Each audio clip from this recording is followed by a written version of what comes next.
Good morning. Good morning. Welcome to Community Unitarian Universalist Church in Plano, Texas. My name is Reverend Dr. Aija Duelm, and I'm the minister of this congregation. I am glad you are here in person or joining us online. As Unitarian Universalists, we come together for worship to remind ourselves of what it means to be human, to remind ourselves of how we want to live this sweet life that we have. We also come together to stay connected to one another, and also to stay connected to our dreams of love and justice in this world. Amaret Calloway says these words: "Enter with me the sacred space. Bring with you what is yours: a burdened heart, a joyous song, a wearied spirit, a seeking mind. Bring the gift of yourself to the altar. It is an honorable gift. Come, let's worship together."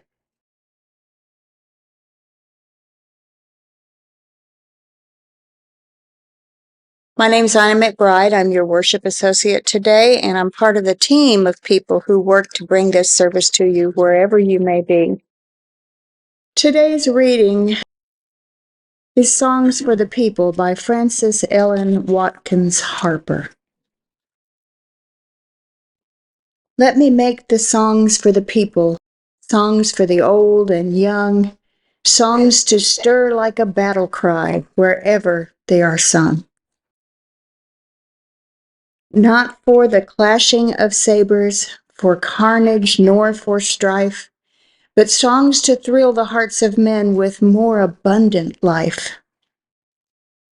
Let me make the songs for the weary amid life's fever and fret, till hearts shall relax their tension and careworn brows forget. Let me sing for little children before their footsteps stray, sweet anthems of love and duty to float o'er life's highway. I would sing for the poor and aged, when shadows dim their sight of the bright and restful mansions where there shall be no night. Our world, so worn and weary, needs music pure and strong to hush the jangle and discords of sorrow, pain, and wrong. Music to soothe all its sorrow, till war and crime shall cease, and the hearts of men grow tender, girdle the war with peace. So at the beginning, I mentioned earworms, that tune that just you can't get rid for hours sometimes. That song that slowly gets on your nerves and clings to your brain. And usually at first, those earworms are quite amusing because they're catchy tunes. But after 96 return, you wish you could strangle it. So when I looked up on the internet, I learned that there is such a thing as an earworm, and there has been studies and science about it. Well, the science has not yet figured out exactly how it works and to define the details of it. So if you can come up with the answer, you probably can get rich at this point. But there are several things that the science does know about earworms, how they work, and how to understand them. So cognitive musicologist Dr. John Ashley Burgeon from University of Amsterdam says that it's the simplest melody and just the melody that gives birth to the catchy earworms. And it's easy to understand how the pop music or nursery rhymes are the ones that are most likely to become earworms than more complex jazz tunes. Because the simpler the music, the less barriers it creates for our brain. And once the earworm is present, it doesn't go away fast, and that is due to so-called Zygarnik effect. And that's a Russian psychologist with Lithuanian origin, Bluma Zygarnik, that came up with this theory that what we remember more is uninterrupted, unfinished task than the ones that we have completed and put away. So our unfinished thoughts are those short fragments of song that stay in our brain. Because the song is not complete. It's usually that one snippet. And then another thing is that the earworms can be recalled by multiple people at the same time. The same one, the same song. And that's because music is often linked to a specific experience, a situation, a memory, where you went to a party together, where you experienced some event together, and you heard that tune. So I was thinking about one example, and I really don't know if this will work in this audience because I didn't test it before this, saying this. But if I automatically say, mana mana, how many of you know exactly to follow? Congratulations, we got it. Okay. So if you ever get stuck with a tune that doesn't go away, what to do? There are a few tips that scientists suggest. One is to chew a gum. Who would have thought? Chewing a gum tricks our brain into thinking that we are humming something. That's such a simple trick, right? If you don't have a gum or don't want to chew it, there's another way. Give your brain something to do. Usually we get earworms when we are doing some monotonous things. We're driving some long distance, or we're just kind of spacing out in our day. But if you find something, you give your brain a puzzle to work on, or make it think about some interesting topic, the earworm will go away because brain will get busy with something else. Well, music is not always annoying like earworms can be. Music can be powerful. It can be soothing and uplifting and encouraging. But history, science, and experience tells us that songs themselves have the power to inspire us, to mobilize people, to soothe and to heal. The medical community lists several effects of music. Music has the power to bring back memories, which is particularly meaningful to people who live with dementia,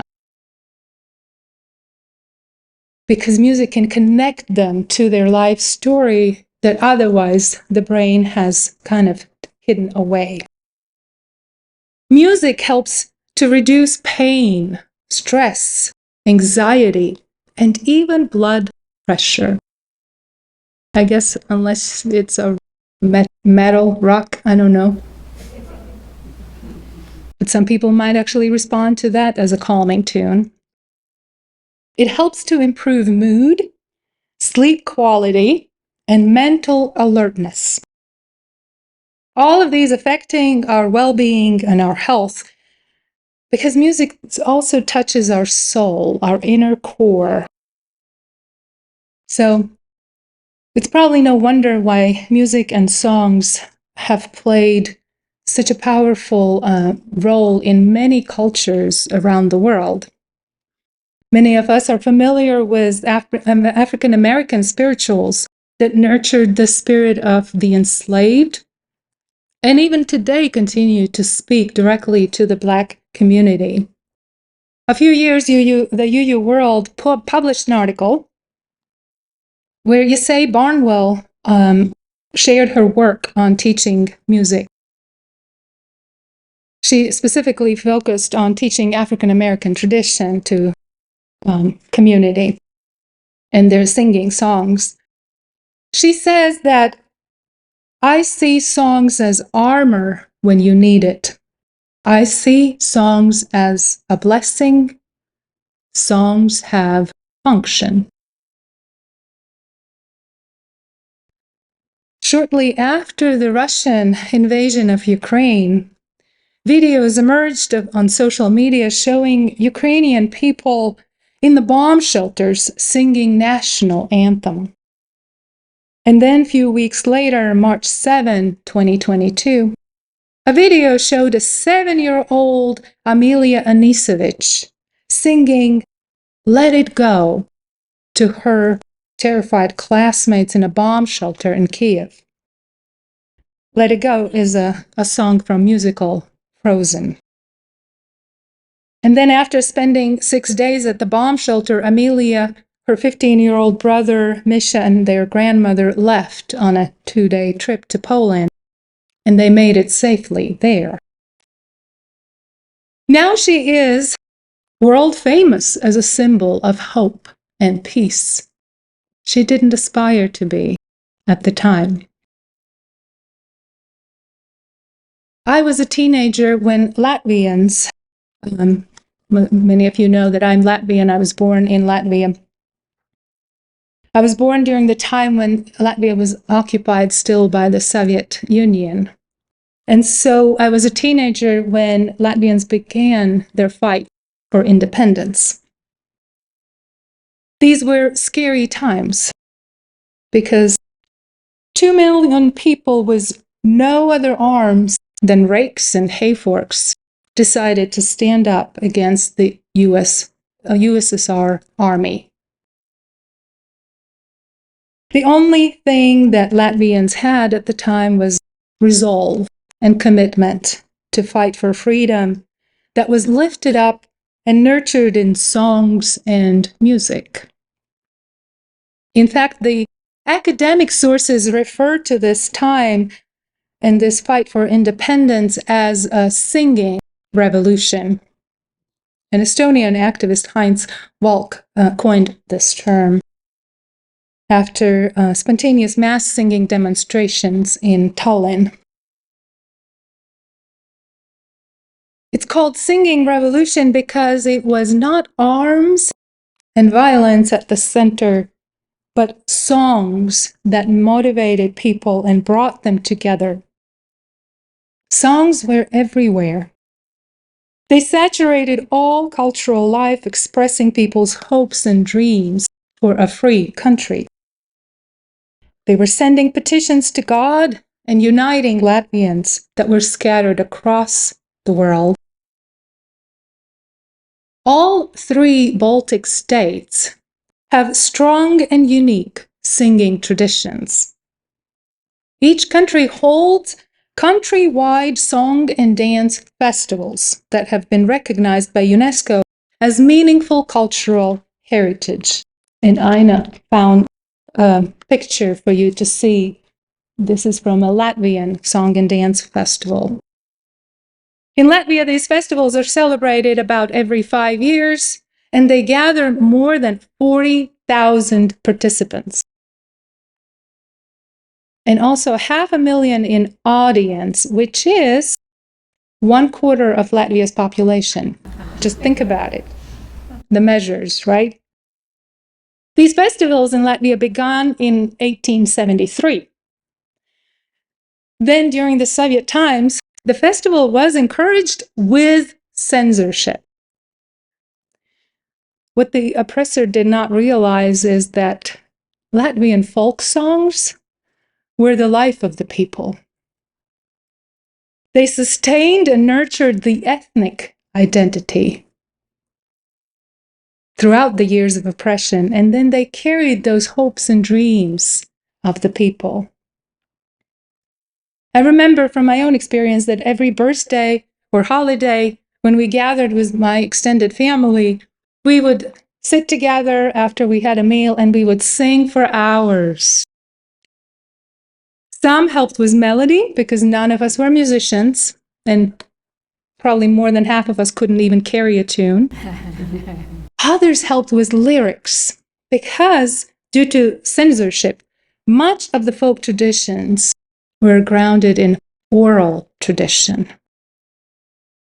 So it may not surprise you when I say that the beginning of that national awakening for the freedom fight was a song. During the Song and Dance Festival in 1985, there was a song that was removed from the repertoire and the conductor was sidelined. And that happened just 2 days before the festival was to begin. The song, called Castle of Light, is based on a legend about a castle that had sunk in a lake and would re-emerge again only when the land belonged to Latvian people again. This was a song that was written in 1877, a long time ago, a century before this festival, during the first Latvian awakening. But then it had become the most sung song in the festival.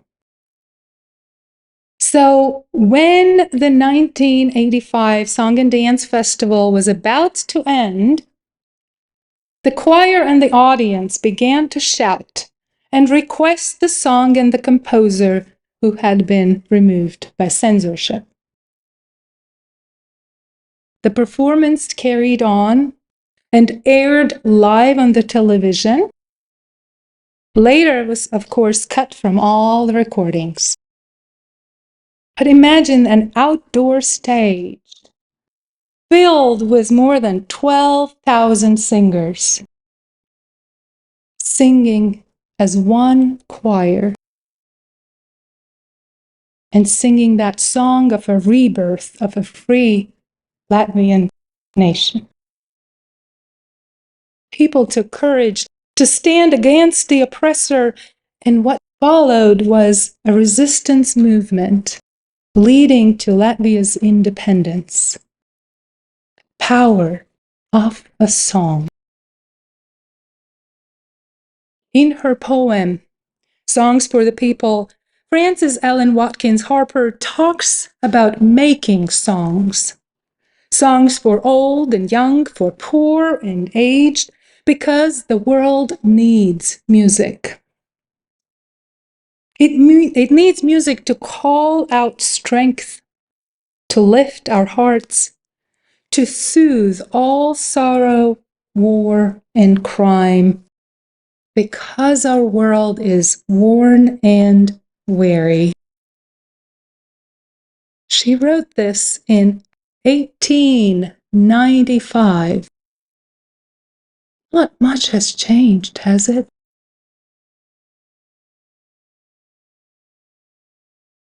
Ministry is like making songs for young and old, for poor and aged, for the weary and tired, because our world is worn and weary. The pandemic has left us weary. So many lives have changed forever. And we continue to readjust to that life after the pandemic. We are concerned by the wars in Ukraine and Gaza and the suffering that people are experiencing without any solution in sight, and we are weary. We also bear the brunt of the political changes here in our state that are wearing our spirits down, from reproductive right restrictions to history banning to attacks to LGBTQ community. We are weary, tired, and disheartened. Last week was an Earth Day, reminding us that the climate change is moving faster than predicted, and that many nations are already fighting for their survival, while the rich industrial nations are struggling to cut down the carbon emissions. And this is feeling heavy on our shoulders, weighing us down in grief and anger, and making our anxiety go off the charts.